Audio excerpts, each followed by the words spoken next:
Yoga.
Ele fez promessa.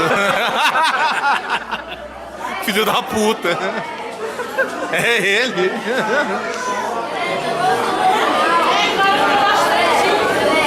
E agora? Ele acha que é gatinho, tá lambendo a pata. Vamos tomar cerveja.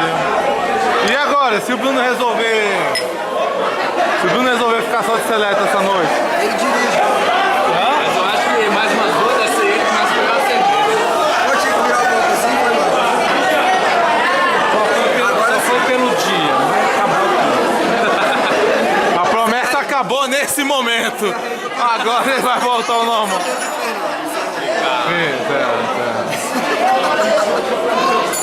A Erika deixou, cara.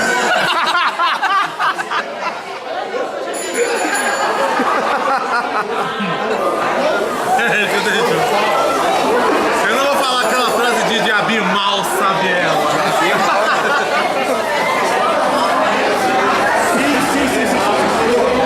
Dani! Bruno fez promessa. Ela acreditou. Como é que é o quadro do Zorra Total? Passa o sal.